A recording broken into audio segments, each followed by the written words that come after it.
Now the third quantum number is your magnetic quantum number. Magnetic quantum number denoted by the letter M. We can say that. We have learnt principal quantum number. We have learned azimuthal quantum number. Now magnetic quantum number. Principal quantum number, we got the information about the cells. In azimuthal quantum number, we got the information about the subshells which are present inside the cells. We can say that. Now we will study about the magnetic quantum number. Now how we got the azimuthal quantum number? I studied from the Stark effect. Similarly, what the Zeeman effect says, that when you place an atom in a magnetic field, it splits up into finer spectral lines. Got it? I said you Zeeman effect. When you place an atom or the source producing the spectral lines, you place in a magnetic field, then under the influence of the magnetic field, it splits up into finer spectral lines. We can say that, which is otherwise known as Zeeman effect. Got it? Which is otherwise known as Zeeman effect. From there only we got the idea of the magnetic quantum number. So what is that? When an electron is what you can say in an orbital motion around the nucleus, it generates an electric field. Got it? When an electron is moving in an orbital motion around the nucleus, got it? It generates an electric field. You know that, charged particles. It is going to generate an electric field. Electric field in turn gives rise to magnetic field. Got it? Magnetic field in turn, it gives rise to magnetic field, the electric field. You have read it in physics. Alright, you will take a solenoid and if you pass current through it, then what you find? It behaves as a magnet. You get the north pole and the south pole of the magnet. You have studied in physics, isn't it? Solenoid. If you take a solenoid and if you pass electric current through it, through that particular solenoid, then you find that a magnetic field is being created. How do we come to know? If you place, if you take a magnetic compass and bring it near to it, you will see the magnetic compass deflects, such that one end is a north pole and the other end is the south pole. You have studied in this thing. Now the reason is, you can ask me that why on passing electric current a magnetic field is created. The answer is very simple. Because whatever the number of electrons is entering in one end, listen carefully, the same number of electrons is leaving through the other end, due to which the total charge on that particular, what you can say, wire is zero. It is neutral. Because whatever the electrons is entering, suppose a battery is there, whatever the electrons is entering, the same number of electrons is leaving through the other end. So the total charge in that battery is zero. It is neutral. Alright. Now when you touch the battery, you don't get, because it is insulated. Alright. Then you don't feel that particular thing. But due to this effect, magnetic field is being created. Because every atom is, what you can say, having dipole. Two poles are there. I already said you earlier. I have discussed earlier this thing. It has got two poles. What is that? One is north pole and another is south pole. So when you pass electric current, it sets up. Previously it is arranged in a circular manner. But when you pass electric current, it sets up in such a manner so that one end behaves as a strong north pole and other end behaves as a strong south pole. Let us say this one is there. And here the dipoles are arranged in a, what you can say, circular manner, due to which it gets neutralized. North south, it is arranged in this particular manner. Alright, you have read it in physics, all these things. This is south, this is north, again this is south. It's arranged in this manner, inside a particular substance, a magnetic substance, I mean to say. Got it? A wire, a copper wire, behaves also as a magnetic substance. Iron behaves as a magnetic substance. So when you pass current through it, you know what is going to happen? This circular one, now this is neutral. When you pass current through it, what happens is that when you pass current through it, it just opens up this chain, such that one end is north, another end is south. In this way, north, south.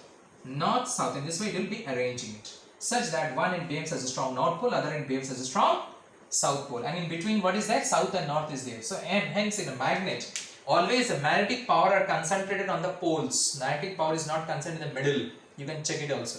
If you bring some iron fillings, it will stick to the end of the magnet, not in the middle. You can check it.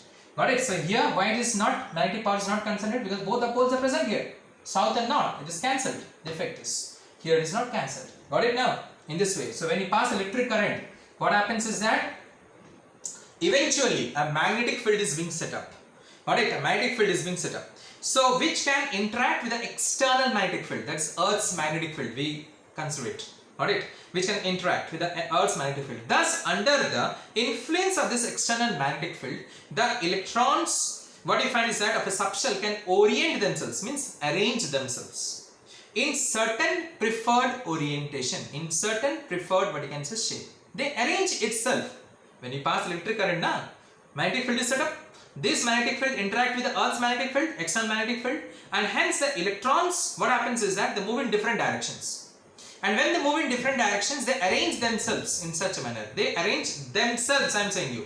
That's a preferred orientations by which they will be stable, mind it, always. Alright, clear? They arrange themselves, magnetic field, in this way. Of a subshell can orient themselves in a certain preferred, what you can say, region of space around the nucleus. What is that called as? It is known as orbital. What I was talking to you, the electrons moves in different directions in a certain preferred, or what you can say, orientation of space around the nucleus. What is that known as? It is nothing but known as orbitals, because that is the definition of orbitals. Orbitals are the three-dimensional region of space around the nucleus where the probability of finding an electron is maximum. That's it. The electrons is moving where the probability of finding an electron is maximum. That is nothing but an orbital. In this way, number of orbitals you are getting it. We have already discussed about it. Number of orbitals we get it, because we can have number of orientations, the electrons which is moving around the nucleus. Alright. Now all these preferred orientations gives rise to magnetic quantum number. So magnetic quantum number, listen carefully, determines the number of these preferred orientations. That is, in one word I can say, it determines the number of orbitals in a particular subshell. It determines the number of orbitals in a particular subshell. Alright, I hope you understood that how this magnetic quantum number is set up. Again I repeat, when you pass electric current through it, eventually a magnetic field is set up. This magnetic field comes under the influence of the Earth's magnetic field, and hence the electron moves in a preferred orientation, a preferred direction, and is set up its own, what you can say, there is a region of space around the nucleus. They arrange themselves in a preferred orientation, in a preferred space around the nucleus. What is that known as? That is known as orbitals. So magnetic quantum numbers determines the number of that preferred orientations around the, what you can say, nucleus, which is otherwise known as your orbitals. We can say that. Clear? In a given subshell.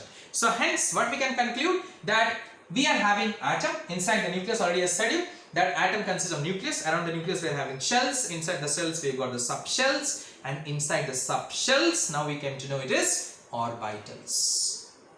It is nothing but your orbitals. So orbitals situated inside the subshells. So as subshells depends upon the shell, L max is equal to n minus 1.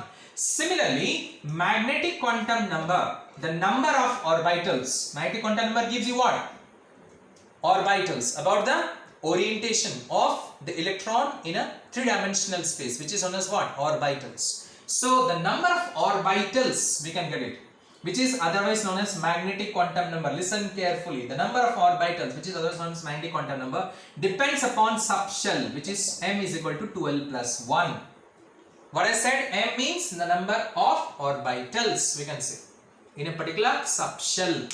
So subshell depends upon shell, orbitals depends upon subshell. So hence m is equal to 12 plus 1. But the value of m, this is number of orbitals. Repeatedly I am saying you, number of magnetic quantum number, number, N-U-M-B-R, number. But the value of m ranges from plus L to minus L. The value of m ranges from. Alright, let us say L is equal to 0. So m is equal to what? 1. 0 means S subshell. Alright, so if n is equal to 1, L is equal to 0, means first shell contains one subshell, which is S subshell. And how many orbitals? 1 orbitals. M is equal to 1, na? You put the value here, na? L 0, you will get it what? M is equal to 1. Now what is the value of this particular magnetic quantum number? Minus 1, minus 0. The value of m ranges from plus L to minus L. So L is 0 here. So minus 0 to plus 0. What is minus 0? What is plus 0? Minus 0, okay, come 0, plus 0 means jana 0. 0 is 0. So hence, what the value of m is also here 0. Alright? Yes. Now, n is equal to 2. L is equal to what? 0, 1. I am not writing L max here, mind it. I'm not writing L max. So L will have two, already I have discussed. One is S, another is P. So for S, M is equal to 1. For P, M will be equal to 2. In place of L, you put it as 1. 2 into 1, 2 plus 1, 3. Clear? Here the value of M will be 0. Already I have told you. Plus 0 to minus 0, or plus 0 minus 0, what? 0 is 0. So it is 0. But the value of M here will be, there are 3 magnetic quantum numbers, we got it now. 3 magnetic quantum numbers. See, you see here. That is a first shell, second shell contains 2 subshell. One is S subshell and that is P subshell. Now S subshell contains 1 orbital. P subshell contains 3 orbitals. P subshell contains 3 orbitals. Got it? Now, what are the 3 orbitals the P subshell contains? So that is, we get it from the value. The value of M ranges from plus L to minus L. So what is the value of L here? 1. So it will be plus 1, 0, minus 1. See, 1, 2, 3. See here, 3 orbitals, you got it now. What I said, this M stands for number of orbitals. Number of orbitals. So how many orbitals you got? 3 orbitals. So what are those 3 orbitals? Plus 1, 0, minus 1. Those values are 1, 0 and minus 1. Got it? In this way. Similarly, if N is equal to 3, L will be 0, 1, 2, S, P and D. So S means again M will be equal to 1, P means M is equal to 3, D means M is equal to 5. So there are 5 magnetic quantum number in D subshell. 5 magnetic quantum number. That is 5 orbitals are there in D subshell. Alright. So what are those values? The value will range from plus 2 to minus 2 because L value is 2 here. What I said, plus L to minus L. So it will plus 2, plus 1, 0, minus 1, minus 2. Okay, so in this way we got it, plus 2, plus 1, 0, minus 1, minus 2. Okay, fine. So in this way, that is, if N is equal to 4, then L will have 0, 1, 2, 3. Now you can find it out. Alright, now you can find it out. So 0, 1, 2, 3 means 0 means S subshell, 1 means P subshell, 2 means D subshell, 3 means F subshell. Alright, F subshell. So S subshell will have 1 magnetic quantum number, 1 orbital. P subshell have got 3 orbitals, D subshell has got 5 orbitals. When I say N, that is N4, L will also be 3. Are you following? When N is 4, alright, let me rub it then, this one, if you are not following. If N is equal to 4, L can be 0, 1, 2, 3. Maximum value is 3, but minimum value is 0, 1, 2. So what is that? S, P, D and F. S already we have learnt it. M is equal to 1. Here I am not put anything, otherwise you think it is a minus sign. So here that is M is equal to, what is that? 3. Here M is equal to 5. Here M is equal to how much? 7 or not? 2 into 3, 6, 6 plus 1, 7. So the value of what you can say this particular magnetic quantum number will be, that is nothing but plus 3 to minus 3. Plus 3, plus 2, plus 1, 0, minus 1, minus 2, minus 3. Count it. 1, 2, 3, 4, 5, 6, 7. So it is. Here count it. See what I said. 5. 1, 2, 3, 4, 5. So it is 5. In this way. Simple. Now, question is, how many electrons are present in an orbitals? 2. 2. Always 2 electrons. Alright, in an orbital. Maximum number of electrons in a particular orbital is always 2. We can say that. Maximum number in an orbital. Mind it. It is 2. Why it is 2? We'll come to know in the next quantum number. We'll come to know. So, maximum number of electrons in a given orbital is always 2. 2 electrons are being present. So, in this way, you came to know. So, now we will see the shape of this particular, what you can say, orbitals. We'll see the shape of this orbitals. Already I said you, S subshell is spherical, P subshell is dumbbell, D subshell is double dumbbell, F subshell we do not know the shape, it is complex in nature. Got it? Let us see the, what you can say, shape of the different orbitals. Because S subshell is spherical, no need to draw. Spherical means just take circle draw. Alright, P subshell dumbbell and double dumbbell. Let us see. F we cannot draw it because it is complex in nature. Alright, so now let us take here M is equal to 2, just now I said you. L is equal to what I said, 0, 1, just now I said S and P. So L is 0 means M is equal to 1 and this one is M is equal to 3. The values are -1, 0, +1. So what is this subshell? Is P subshell. So P subshell has got 3 orbitals. What are those? Px, Py and Pz. X, Y, Z. Because electrons are present in a preferred orientation. Orientation means they will be arranged in a particular shape. So hence, what it can be? Px, Py, Pz. Let us see the shape of this Px, Py, Pz. Alright, now here any one can be x, y, z. Now here I have taken -1. In your book you might be seeing that +1 is Px, or in some other books you will see 0 is the Px. Any one. Any value can be taken as x, y, z. Any value, mind it. There is no hard and fast rule that -1 means it has to be Px. 0 means it has to be Py. No. Any one you can take it. Alright? Understood? Yes, second shell consists of two subshells, 0 and 1, S and P, which consist of, what you can say, first subshell, that is S subshell, consists of 1 orbital and P subshell consists of 3 orbitals. What are the values? -1, 0 and 1. What are the designation of those orbitals? Px, Py and Pz. Now what is the shape of that Px, Py and Pz? That is what I am drawing here. See it. We are having 3 axes, isn't it? This is your, generally we take this is y axis, this is your z axis and this is your x axis. But in chemistry, we have nothing to do with the coordinate axis of maths. Nothing to do. Any one I can take x, y and z. That also let me tell you. Any axis. I can take this also x, I can take this also as x and this also as x. Any one I can take it x and y and z. We have nothing to do with the coordinate axis of maths. Alright, nothing. So you will see that I am going to differ in some places. So don't get confused there. Ki sir kabhi isko x likh rahe hain, sometimes he is writing this as x. Got it? So don't get confused. So this is your px. Got it? Because this is I am taking it as x axis. This is your y. Sorry, this is z or y and z anything.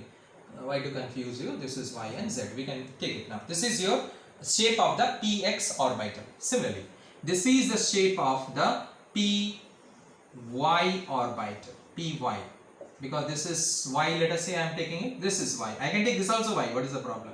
X and z. So this is your py, this is your px, the shape of the px, we can say, already I have written it here, px. Alright, so in this way. Next is your pz.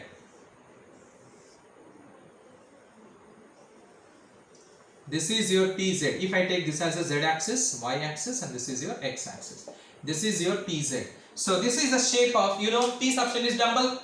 So it is dumbbell shape. So this is your px, this is your py, this is your pz. You will say, no sir, I will take this as a y. You take now. Who is telling you not to take? And this is your pz. We can say that. These are the shapes of the different orbitals of the p subshell. We can say that. P subshell. These are the shapes of the different orbitals of the p subshell.